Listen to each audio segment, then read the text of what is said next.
Hello les amis! Pour la vidéo du jour, j'avais envie de vous parler de la manière de gérer un peu, disons, l'hypersensibilité, parce que c'est quelque chose que j'ai appris à faire à un moment de ma vie où je me laissais souvent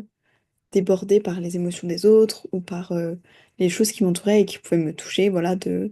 ce soit l'histoire d'une personne ou un événement qui se déroule devant mes yeux, qu'il s'agisse d'un acte de violence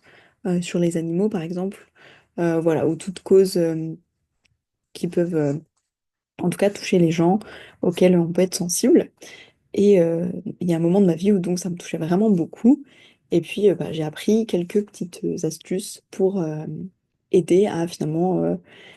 être un peu plus calme par rapport à tout ça et se mettre un peu à l'abri de ces émotions extérieures quand peut se laisser déborder facilement. Donc la première chose, le premier conseil qui m'a beaucoup aidé, c'était le conseil du cercle, ou en tout cas de la bulle, voilà, c'est de se dire qu'on crée, voilà, qu'on visualise un cercle autour de nous ou une bulle de lumière en tout cas, ou d'une couleur qui nous plaît, et de se dire en fait ça c'est notre espace. Et à partir du moment où on visualise et où en tout cas on a conceptualisé notre espace personnel, c'est de se dire que on va le considérer comme la délimitation entre nos propres émotions et les émotions de l'extérieur. Donc si une personne arrive dans la pièce et qu'elle est en colère, voilà, on va pas forcément se sentir submergé, on va décider, voilà, on va reprendre notre pouvoir personnel et notre libre arbitre en décidant de ne pas prendre cette colère en disant je décide, voilà, que cette colère finalement ne passe pas au-delà de mon cercle et de ma bulle, c'est mon cercle, c'est moi qui décide quelles émotions j'accepte ou non à l'intérieur et à ce moment-là, voilà, on fait le choix de ne pas prendre ce qui ne nous appartient pas. Et donc, pour approfondir un peu sur le fait de ce qui nous appartient ou pas, il y a une deuxième leçon de vie, on va dire, qui m'a beaucoup aidée à me détacher un peu de la souffrance, entre guillemets, extérieure, sans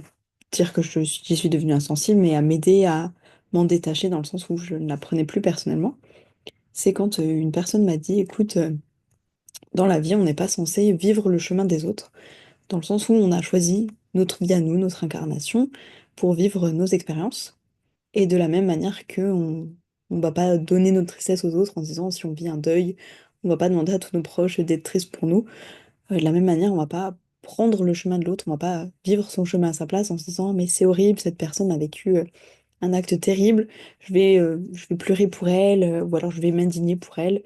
voilà, sans qu'elle nous l'ait demandé. Parce que ben en fait on est personne pour finalement se décider que on va prendre le chemin de quelqu'un d'autre. Nous, on est censé vivre le nôtre et on n'est pas censé se croire plus grand que les autres en disant ben, je vais prendre le chemin de tout le monde. Et donc ben, finalement prendre toutes leurs émotions, toutes leurs souffrances et les porter sur mon dos. Et c'est vrai que d'avoir cet éclairage sur le sujet, ça m'avait beaucoup aidé à l'époque à bah, me remettre un peu dans ma bulle à moi pour bah, arrêter en fait de me sentir triste chaque fois qu'une personne me raconte une expérience douloureuse ou bah, en fait voilà, être déprimée chaque fois que je vois par exemple les violences qu'il y a autour de nous parce que sinon bah, en fait j'étais déprimée tous les jours parce que tous les jours on a des nouvelles de guerres, de massacres, de voilà d'animaux, de personnes, de la planète qui sont pas respectées et donc ça peut vraiment beaucoup nous impacter si on a tendance à prendre un peu les émotions de tout le monde et à prendre sur soi beaucoup de choses. Donc voilà, c'était deux choses, deux petites astuces que je voulais vous partager aujourd'hui. Enfin, la deuxième, c'est plus un éclairage sur le sujet. Mais la première, l'exercice de la bulle, ça m'a vraiment beaucoup aidé parce que la personne expliquait qu'on peut être un peu comme une éponge parfois et prendre toutes les émotions, toutes les énergies autour de nous, les bonnes comme les mauvaises, et que c'était vraiment sain de délimiter cet espace pour nous et vraiment de le définir comme le nôtre et donc à ce moment-là de reprendre son pouvoir sur ce qu'on laisse entrer ou pas dans notre espace vital en fait. Et une fois qu'on reprend conscience qu'on a le choix de pas accepter tout ça, c'est vrai que ça aide à être plus aligné en fait, plus dans son axe à soi et de se demander si c'est notre émotion, notre sensation, notre ressenti là qu'on expérimente ou si c'est celui de quelqu'un d'autre, d'une personne proche de nous. Voilà, si une personne nous annonce une mauvaise nouvelle, ben voilà, je me suis séparée d'une personne avec qui j'étais depuis très longtemps, je suis hyper triste. Est-ce que d'un coup on se sent impacté, on se sent triste aussi en se disant mais la pauvre personne, je me mets à sa place, donc du coup ben, je suis triste aussi et je m'autorise pas forcément à rester dans ma joie si j'y étais, dans ma sérénité parce que ben, qui serais-je pour rester heureux quand mes proches sont tristes? Bah là à ce moment-là on peut se poser la question de se dire est-ce que c'est ça que j'ai envie de faire entrer dans mon cercle à moi, dans ma bulle, est-ce que ça m'appartient cette tristesse, ou est-ce que là je suis en train de prendre un petit peu des pierres du sac à dos de mon proche pour le mettre dans le mien, qui fait qu'à un moment, bah, mon sac à dos il est super lourd, et il y avait déjà mes pierres à moi au début que j'y avais mises, et là je m'en rajoute un peu. Voilà. Est-ce que c'est très utile d'avoir mon sac à dos et en plus deux, trois autres sacs à la main que je me rajoute,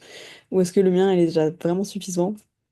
Et donc, est-ce que j'accepte ou pas cette émotion, cette sensation ou cet état d'être? Voilà, en tout cas, j'espère que ça a pu vous éclairer un peu. Pour les personnes qui se reconnaîtront, c'était quelque chose qui m'avait beaucoup aidé. Bon, pour les autres, voilà, dites-moi comment vous gérez vos émotions, vos ressentis. Est-ce que vous avez tendance à prendre sur vous ce qui se passe autour, ou est-ce qu'au contraire, vous êtes vraiment très clair avec votre limite et avec ce que vous acceptez ou pas dans votre énergie, dans votre aura? Bref, n'hésitez pas à me dire ce que vous en pensez. En tout cas, je vous fais des bisous et je vous dis à demain. Bisous!